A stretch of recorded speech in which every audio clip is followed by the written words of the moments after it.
നമസ്കാരം. ജീവിതത്തിൽ നമ്മളിൽ പലരും ചോദിക്കുന്ന ഒരു ചോദ്യമുണ്ട്. ഞാൻ ഇത്രയും ശ്രമിച്ചിട്ടും എന്തുകൊണ്ട് വിജയിക്കുന്നില്ല? ഈ ചോദ്യത്തിനുള്ള ആഴമുള്ള മറുപടി മഹാഭാരതത്തിലും പ്രത്യേകിച്ച് ഭഗവത്ഗീതയിലും നമുക്ക് കാണാം. യുദ്ധഭൂമിയിൽ അർജുനൻ തളർന്നു നിന്നപ്പോൾ ശ്രീകൃഷ്ണൻ പറഞ്ഞ സന്ദേശം ഇന്നും ഓരോ മനുഷ്യൻ്റെയും ജീവിതത്തിന് വഴികാട്ടിയാണ്. അർജുനൻ യുദ്ധം ചെയ്യാൻ മടിച്ചു. സ്വന്തം ബന്ധുക്കളെ കണ്ടപ്പോൾ അവൻ്റെ മനസ്സ് തളർന്നു. അപ്പോൾ ശ്രീകൃഷ്ണൻ ഒരു മഹത്തായ സത്യം പഠിപ്പിച്ചു. നിനക്ക് അവകാശമുള്ളത് നിന്റെ കർമ്മത്തിലാണ്, അതിൻ്റെ ഫലത്തിലല്ല. ഈ സന്ദേശം യുദ്ധത്തിനു വേണ്ടി മാത്രമല്ല, നമ്മുടെ ദൈനംദിന ജീവിതത്തിനും ബാധകമാണ്. ഒരു വിദ്യാർത്ഥി പഠിക്കണം, പരീക്ഷാഫലം പിന്നീട് വരും.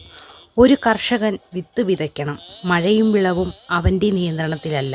ഒരു തൊഴിലാളി ആത്മാർത്ഥമായി ജോലി ചെയ്യണം, പ്രമോഷൻ എപ്പോൾ കിട്ടുമെന്ന് ഉറപ്പില്ല.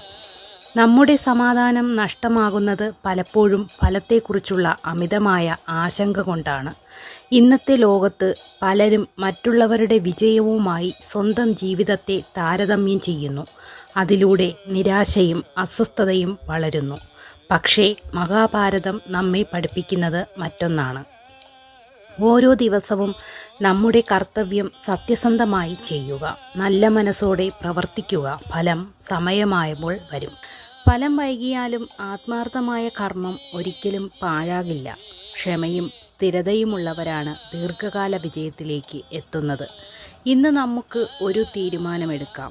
ഇന്നലെ നടന്ന പരാജയത്തെക്കുറിച്ച് വിഷമിക്കേണ്ട. നാളെ കിട്ടാനിരിക്കുന്ന വിജയത്തെക്കുറിച്ച് അമിതമായി ചിന്തിക്കേണ്ട. ഇന്ന് ചെയ്യേണ്ട കർത്തവ്യം ഏറ്റവും മികച്ച രീതിയിൽ ചെയ്യുക. അതാണ് ശ്രീകൃഷ്ണൻ അർജുനന് നൽകിയ സന്ദേശം. അതാണ് നമ്മുടെ ജീവിതത്തിനും ഒരു വഴികാട്ടി. നന്ദി. എല്ലാവർക്കും നന്മയും സമാധാനവും ഉണ്ടാകട്ടെ.